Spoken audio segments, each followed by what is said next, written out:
നമ്മൾ ഇന്ന് ഈ വീഡിയോയിൽ ഡിസ്കസ് ചെയ്യുന്നത് +2 കൊമേഴ്സിലെ അക്കൗണ്ടൻസിയിലെ ഫസ്റ്റ് ചാപ്റ്ററായ accounting for the non profit organisation എന്നുള്ള ചാപ്റ്ററിലെ കുറച്ച് കാര്യങ്ങൾ ഡിസ്കസ് ചെയ്യുന്നതിനാണ്. ആദ്യമായി നമുക്ക് എന്താണ് നോൺ പ്രോഫിറ്റ് ഓർഗനൈസേഷൻ എന്ന് അറിയണം. ഒരു ഓർഗനൈസേഷൻ ലാഭം ഉദ്ദേശിക്കാതെ പ്രവർത്തിക്കുന്ന ഓർഗനൈസേഷനാണ് നോൺ പ്രോഫിറ്റ് ഓർഗനൈസേഷൻ എന്ന് പറയുന്നത്. ഇപ്പോൾ ഉദാഹരണം പറയുകയാണെങ്കിൽ നമ്മുടെ ചുറ്റുഭാഗത്തുമുള്ള പല ക്ലബ്ബുകൾ, പല സ്കൂളുകൾ, അതുപോലെ ഓർഫനേജുകൾ, ട്രസ്റ്റുകൾ, ഇതൊന്നും ഒരിക്കലും ഒരു പ്രോഫിറ്റ് ഉദ്ദേശിച്ചല്ല അവർ വർക്ക് ചെയ്യുന്നത്. അപ്പോൾ അങ്ങനെയുള്ള ഓർഗനൈസേഷനുകളെയാണ് നോൺ പ്രോഫിറ്റ് ഓർഗനൈസേഷൻ എന്ന് പറയുന്നത്. അതുപോലെ തന്നെ ഒരു പ്രോഫിറ്റ് ഓർഗനൈസേഷൻ്റെ അക്കൗണ്ടിങ് ട്രീറ്റ് ചെയ്യുന്ന പോലെ അല്ല non profit organisation account treat ചെയ്യുന്നത്. തികച്ചും വ്യത്യാസമാണ്. നോൺ പ്രോഫിറ്റ് ഓർഗനൈസേഷനിൽ അക്കൗണ്ട് ട്രീറ്റ് ചെയ്യുന്നത് 3 അക്കൗണ്ടുകളാണ്. First, receipt and payment account. Second, income and expenditure account. Third, balance sheet. അതിൽ റെസിപ്റ്റ് ആൻഡ് പേയ്മെൻറ്റ് അക്കൗണ്ട് എന്ന് പറയുന്നത് prepared on the basis of cash book. It is a summary of cash book. ഒരു cash book base ചെയ്തിട്ട് prepare ചെയ്യുന്ന അക്കൗണ്ടാണ് receipt and payment account. ഒരു cash ബുക്കിൻ്റെ സമ്മറിയാണ്. ഒരു ക്യാഷ് ബുക്കിൽ എന്തൊക്കെ റിലേറ്റഡ് ആയിട്ടുണ്ടോ അത് എല്ലാം റെസിപ്റ്റ് ആൻഡ് പേയ്മെൻറ്റ് അക്കൗണ്ടിൽ റിലേറ്റഡ് ആയിട്ടുണ്ടാവും. ഇൻകം ആൻഡ് എക്സ്പെൻഡിച്ചർ അക്കൗണ്ട് എന്ന് പറയുന്നത് profit and loss account base ചെയ്തിട്ടാണ് പ്രിപ്പയർ ചെയ്യുന്നത്. ഒരു profit and loss account prepare ചെയ്യുന്ന രീതിയിലാണ് income and expenditure account prepare ചെയ്യുന്നത്. ഇൻകം ആൻഡ് എക്സ്പെൻഡിച്ചർ അക്കൗണ്ടും റെസിപ്റ്റ് ആൻഡ് പേയ്മെൻറ്റ് അക്കൗണ്ടും തമ്മിൽ കുറച്ച് ഡിഫറൻസുകളുണ്ട്. നമുക്കത് എന്തൊക്കെയാണെന്ന് നോക്കാം. ആദ്യമായി, receipt and payment account is a real account. Receipt and payment account ഒരു റിയൽ അക്കൗണ്ട് ആണ്. Income and expenditure account is A nominal account. Income and expenditure account ഒരു നോമിനൽ അക്കൗണ്ട് ആണ്. രണ്ടാമത്തെ difference, it include both capital account and revenue account. Receipt and payment അക്കൗണ്ടിൽ capital അക്കൗണ്ടും revenue അക്കൗണ്ടും include ആയിട്ടുണ്ടാവും. പക്ഷേ income and expenditure അക്കൗണ്ടിൽ only include revenue account. Income and expenditure അക്കൗണ്ടിൽ റവന്യൂ അക്കൗണ്ട് മാത്രമേ ഇൻക്ലൂഡ് ആയിട്ടുണ്ടാവുകയുള്ളൂ. മൂന്നാമത്തെ difference, it's like A cash book. Receipt and payment account ഒരു ക്യാഷ് ബുക്ക് രീതിയിലാണ് ഉണ്ടായിരിക്കുക. പക്ഷേ income and expenditure account it is like a profit and loss account. Income and expenditure account ഒരു profit and loss account എന്നുള്ള രീതിയിലാണ് ഉണ്ടായിരിക്കുക. അടുത്ത different ആണ്, receipt are show on the debit side and payment are show on the credit side. Receipt and payment അക്കൗണ്ടിൽ റെസിപ്റ്റുകളെല്ലാം debit സൈഡിലും പേയ്മെൻറ്റുകളെല്ലാം credit സൈഡിലുമാണ് enter ചെയ്യുക. അതുപോലെ ഇൻകം ആൻഡ് എക്സ്പെൻഡിച്ചർ അക്കൗണ്ടിൽ expenses are show on the debit side and income are show on the credit side. Income and expenditure അക്കൗണ്ടിൽ എക്സ്പെൻസുകളെല്ലാം debit സൈഡിലും incomes എല്ലാം ക്രെഡിറ്റ് സൈഡിലുമാണ് ഉണ്ടായിരിക്കുക. അടുത്ത point, it state with opening balance of cash or bank or both. Receipt and payment account start ചെയ്യുന്നത് opening balance വെച്ചിട്ടാണ്. അത് ക്യാഷ് ബാലൻസുമാകാം, അതില്ലെങ്കിൽ ബാങ്ക് ബാലൻസുമാകാം, അല്ലെങ്കിൽ രണ്ടും ആഡ് ചെയ്തിട്ടുമാകാം. പക്ഷേ income and expenditure account it doesn't start with an opening balance. ഒരു opening balance വെച്ചിട്ട് അല്ല income and expenditure account start ചെയ്യുന്നത്. അടുത്ത different, it is prepared on cash basis. Receipt and payment account cash ബേസിസിലാണ് prepare ചെയ്യുന്നത്. പക്ഷേ income and expenditure account is prepared on basis of accrual basis. Accrual ബേസിസിലാണ് income and expenditure account prepare ചെയ്യുന്നത്. അടുത്തത്, it include current and next year and previous year. Receipt and payment അക്കൗണ്ടിൽ കഴിഞ്ഞ വർഷത്തെയും അതുപോലെ ഇനി വരാനുള്ള വർഷത്തിൻ്റെയും കണക്കുകൾ കാര്യങ്ങളും എല്ലാം ഉണ്ടായിരിക്കും. ഈ വർഷത്തും അടുത്ത വർഷത്തും കഴിഞ്ഞ വർഷത്തുമായ കണക്ക് കാര്യങ്ങളെല്ലാം ഇൻക്ലൂഡ് ആയിരിക്കും റെസിപ്റ്റ് ആൻഡ് പേയ്മെൻറ്റ് അക്കൗണ്ടിൽ.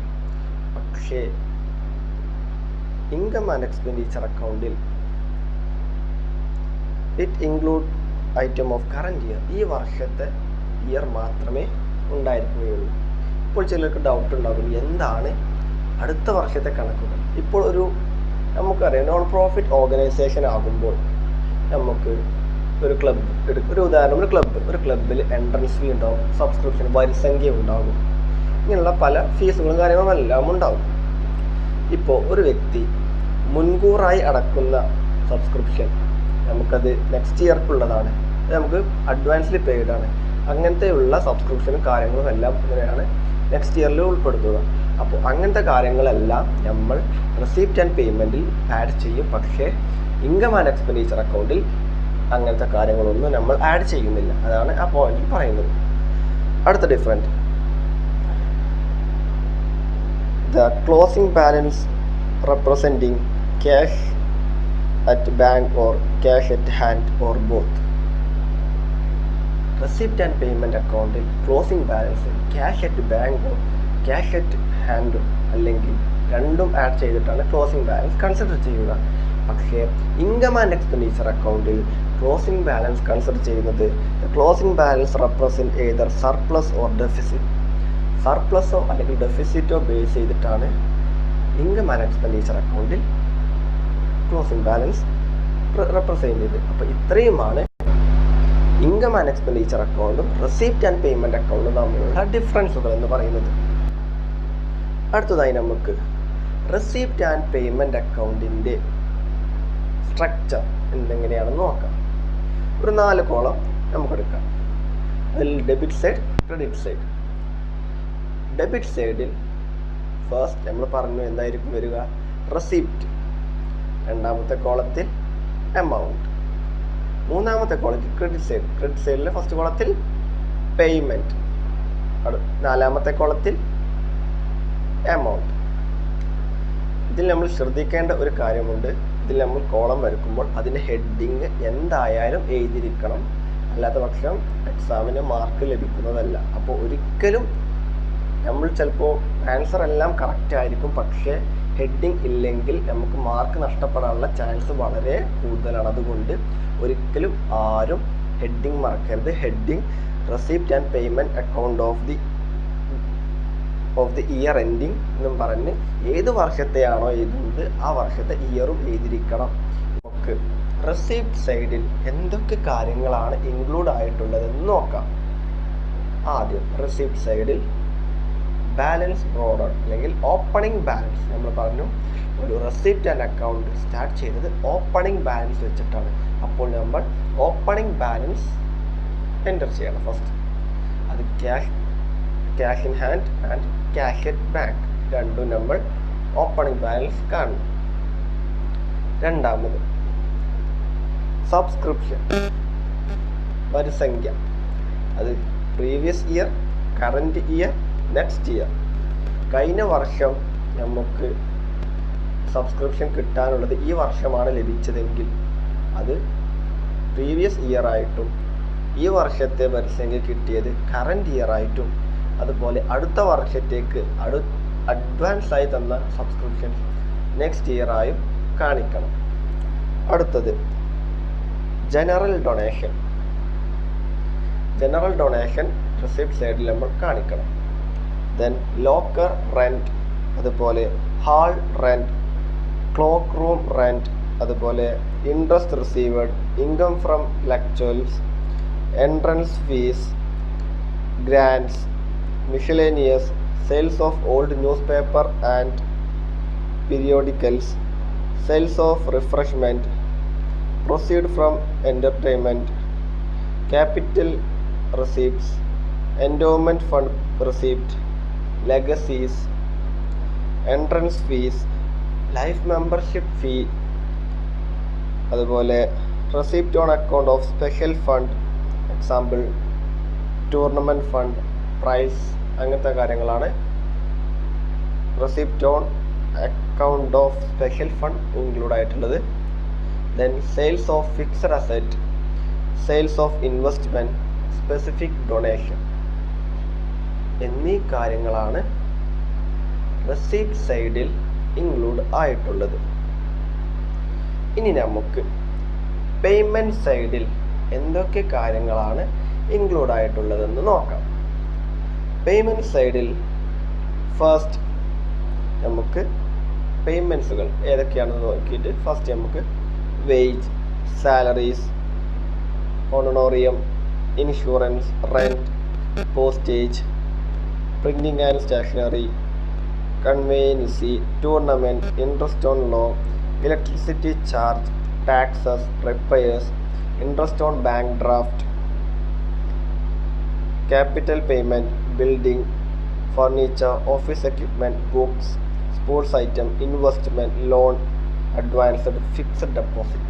ഇത്രയും കാര്യങ്ങളാണ് റെസിപ്റ്റ് ആൻഡ് പേയ്മെൻറ്റ് അക്കൗണ്ടിലെ പേയ്മെൻറ്റ് സൈഡിൽ വരുന്നത്. ഇപ്പോൾ നിങ്ങൾക്കൊരു ഡൗട്ട് ഉണ്ടാവും, എന്താണെന്ന് വെച്ചാൽ റെസിപ്റ്റ് സൈഡിൽ നമ്മൾ 2 ഡൊണേഷൻ ഉണ്ട്, ജനറൽ ഡൊണേഷനും സ്പെസിഫിക് ഡൊണേഷനും. അത് രണ്ടും എന്താണെന്ന് പറയാം. സ്പെസിഫിക് ഡൊണേഷൻ എന്ന് പറഞ്ഞാൽ സ്പെസിഫിക് ആയ ഒരു പർപ്പസ്, ഒരു പ്രത്യേക ലക്ഷ്യം, ഒരു കാര്യത്തിന് വേണ്ടിയിട്ട് നമ്മൾ ഡൊണേറ്റ് ചെയ്യുന്ന ഒരു പർപ്പസിനെയാണ് സ്പെസിഫിക് ഡൊണേഷൻ എന്ന് പറയുന്നത്. ജനറൽ ഡൊണേഷൻ എന്ന് വെച്ചാൽ സാധാരണ ചെലവുകൾക്കും കാര്യങ്ങൾക്കുമായി നമ്മൾ ഡൊണേറ്റ് ചെയ്യുന്നതിനെയാണ് ജനറൽ ഡൊണേഷൻ എന്ന് പറയുന്നത്. സ്പെസിഫിക് ഡൊണേഷൻ എക്സാമ്പിൾ, ഒരു ക്ലബ് അല്ലെങ്കിൽ ഒരു സ്കൂൾ, ഒരു ബിൽഡിംഗ് അല്ലെങ്കിൽ ഒരു അസറ്റ് മേടിക്കാൻ വേണ്ടിയിട്ട്, ഒരു അസറ്റ് വാങ്ങുന്നതിനായിട്ട് വാങ്ങുന്ന ഡൊണേഷനാണ് സ്പെസിഫിക് ഡൊണേഷൻ. സ്പെസിഫിക് ആയ ഒരു അസറ്റ്, ഒരു വസ്തു വാങ്ങുന്നതിനെയാണ് സ്പെസിഫിക് ഡൊണേഷൻ എന്ന് പറയുന്നത്. അപ്പോൾ ഇത്രയുമാണ് നമ്മൾ ഈ വീഡിയോയിൽ ചെയ്യുന്നത്.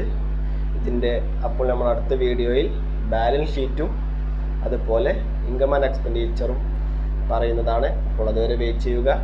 Take care. ബൈ.